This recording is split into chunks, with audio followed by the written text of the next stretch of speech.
du cratère sur un volcan. À quoi sert notre venue? Oh, danser, danser, tout est perdu.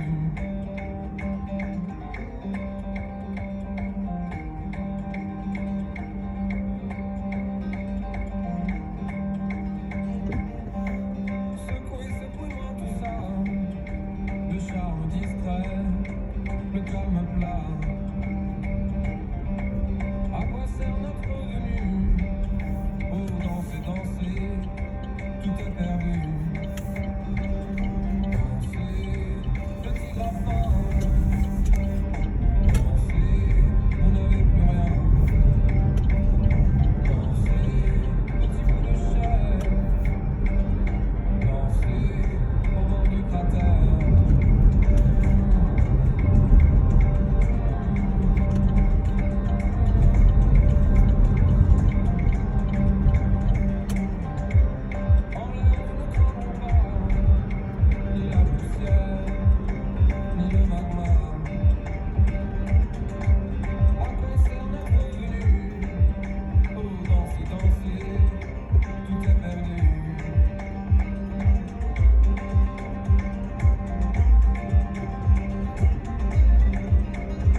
Et c'est possible que j'aurais dû prendre l'autre chemin.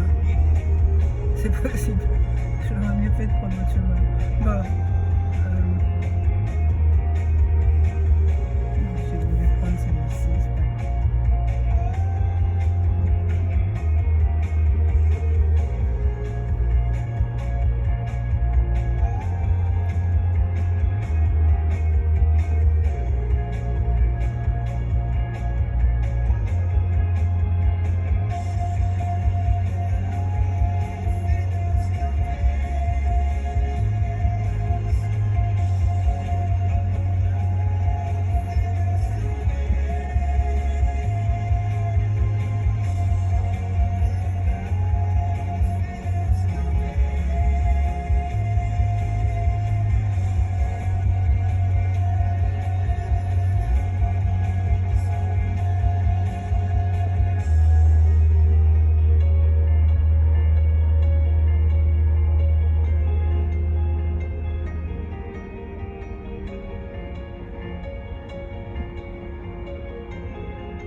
Pourquoi j'ai pas pris à droite? Hop, tu te retournes.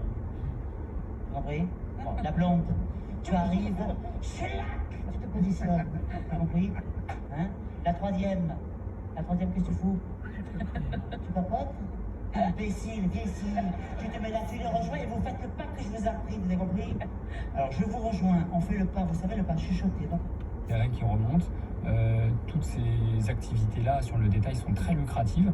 Et puis Citigroup a embrayé avec 5 milliards de profits, malgré 240 millions de provisions passées aussi. Et Wells Fargo également avec 5 milliards de profits, avec plus d'1 milliard de provisions passées aussi, hein, pour des risques éventuels. Donc on espère que voilà, tout ce qui était banque régionale et Crédit Suisse en Europe, ça restera un phénomène isolé et très vite oublié. C'est pas encore oublié parce que toutes ces bancaires-là, que ce soit en Europe ou aux États-Unis, on est encore à 8-10% en deçà de ce qu'elles cotaient avant ces événements-là. Donc il y a encore de la place. Est-ce que ce que nous disent les banques américaines est annonciateur de ce que publieront les banques européennes? On voit les banques européennes bien progresser aussi dans le sillage des banques américaines ce soir. Je pense que sur la banque de détail, on aura les mêmes bonnes surprises. Et puis après, vous avez toutes les activités de marché qui, avec des marchés qui battent des records de jour en jour, eh bien, évidemment, ça profite à la gestion d'actifs. On pense à Crédit Agricole avec sa grosse participation dans Amundi. On a vu les résultats de BlackRock, le plus grand gérant d'actifs mondial. Les résultats sont sortis aussi supérieurs aux attentes. Et ben c'est vrai qu'avec ces marchés un peu euphoriques, ça profite également aux banques. Donc oui, il y a tout lieu d'être optimiste sur le résultat à venir. Vous êtes bien sur BFM Business, on est ensemble en direct, BFM Bourse jusqu'à 18h. Il nous reste quelques minutes à passer ensemble. Et le CAC 40 qui a donc clôturé encore en hausse au-dessus des 7500 points, la meilleure clôture de son histoire et un record historique en séance sur le CAC à 7533 points. On a gagné 0,5% ce soir grâce au secteur du luxe essentiellement, on l'a dit, grâce au secteur bancaire aussi. On parlera d'Alstom quand même dans un instant qui a reculé contre la tendance. Et puis hors CAC 40, alors Sabrina, vous avez repéré Sabrina, ce titre en hausse aujourd'hui de 25%. Nicox à 73 centimes d'euros en facture. Qu'est-ce qui se passe sur Nicox, plus 25%? C'était beaucoup plus avant l'heure du déjeuner, on était aux alentours de 60%. Alors, il faut arrêter d'aller déjeuner. Voilà, on stoppe tout. On note l'envolée de Nicox, alors parce que son partenaire chinois, alors le nom c'est Ocumension Therapeutics, qui a soumis une demande d'autorisation sur le marché en Chine pour une application thérapeutique dans le domaine oculaire. Je vais épargner les téléspectateurs et nos auditeurs de la pathologie associée.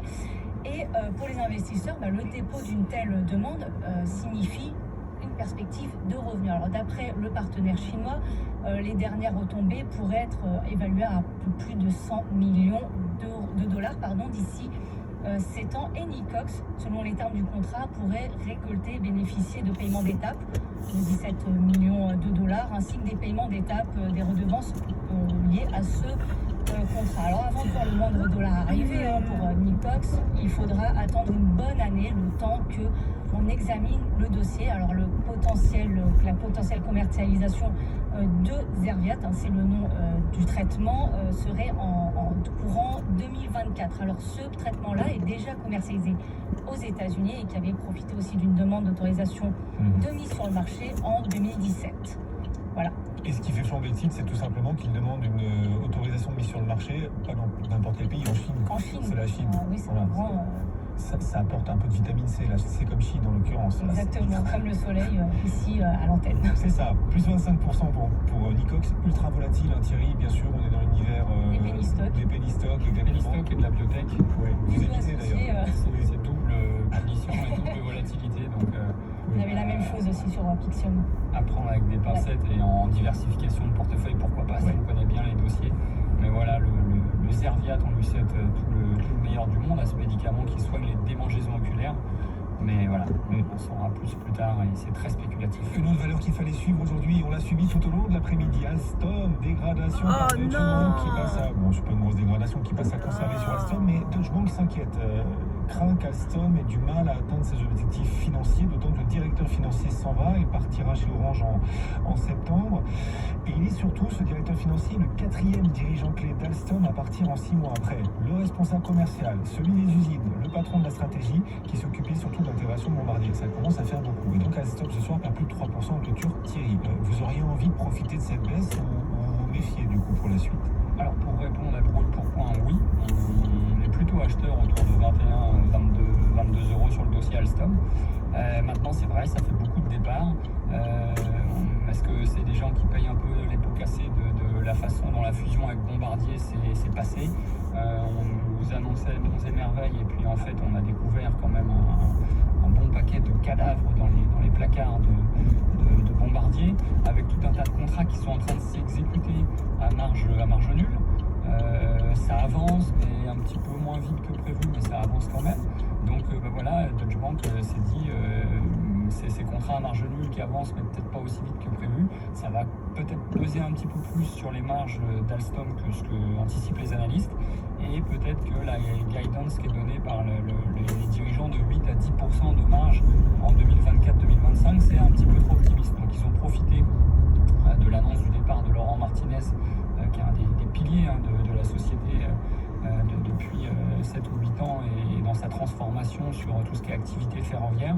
Ils ont profité de cela pour ressortir une publication. Mais voilà, ils ont abaissé leurs objectifs, abaissé leurs recommandations, mais ils conservent quand même un objectif de cours autour de 30 euros. Donc oui, malgré ce pessimisme, ça laisse 50% de hausse. Le fond, mes souvenirs.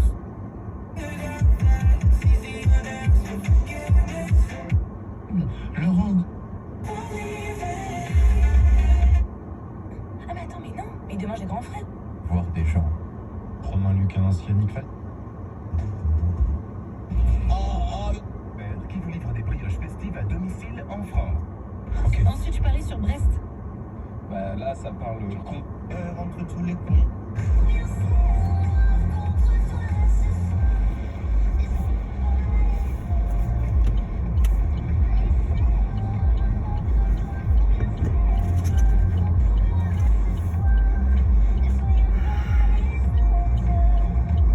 Mais faut-il être comme les autres, avoir peur du temps qui passe, voir son voisin comme un connard ou une menace, s'inquiéter de le voir sortir en tongs avec une kippa ou bien une barbe un peu trop longue. Voir ailleurs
gens tristes.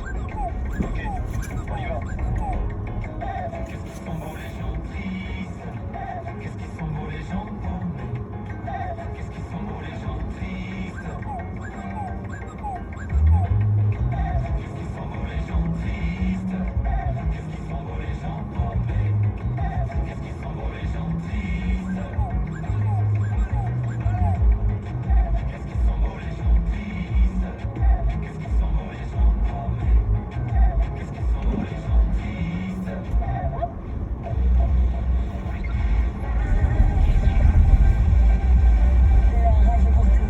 La radio pour tous.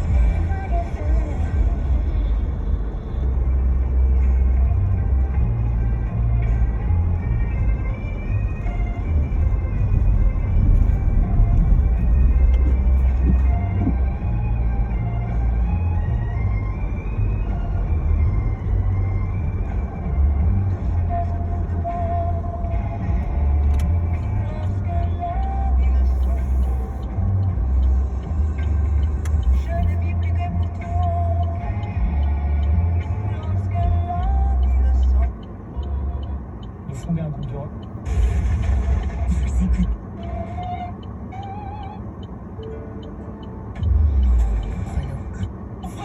Le meilleur matin. Tant à faire. Le forfait ça.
Vous écoutez Radio Arc-en-Ciel sur le 96.2 FM de l'Orléanais et sur radio-arc-en-ciel.fr.